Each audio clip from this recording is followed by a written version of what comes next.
It's been months of anticipation for 4-year-old Wyatt Bean. He's been counting the sleeps and waiting for today. After an outpouring of community support back in June, enough money was raised through a soccer tournament to provide the autistic boy with his very own service dog. On Friday when we picked him up, it was basically the day that our lives changed. It was such a wonderful day.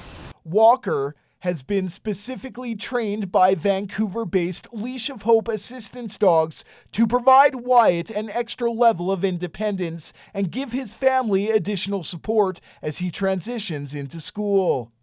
Before Walker came, all of that was it made me physically sick. I just couldn't even consider the possibility of him being in a public school by himself. And then when Walker came, he's specifically trained to help Wyatt with engagement, which will keep him nice and busy so that he doesn't want to bolt.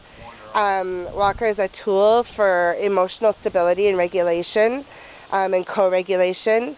He's also, he gives Wyatt the independence to just be a boy and be able to walk by himself with his dog, which will then train him how to be just by himself eventually.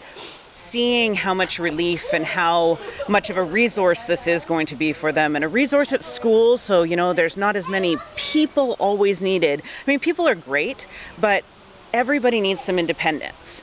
No matter what age or anything you are, you need that independence, and that's what we're giving the family, that's what we're giving the mom and dad, that's what we're giving his sister, and that's what we're giving Wyatt. Leash of Hope works with young rescue dogs from across North America and trains them into service dogs for people with a wide range of disabilities.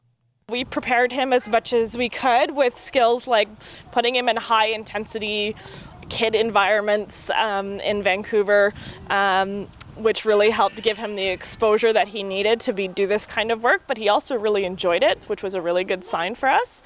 We did work with him with a harness and a handle to make him very patient and willing to work with someone kind of hanging off of his back constantly. Each person living with autism is unique. In Wyatt's case, his sensory gets overwhelmed easily, leading to defensive and aggressive behavior. He has a tendency to bolt away from his parents in public places, like at a grocery store.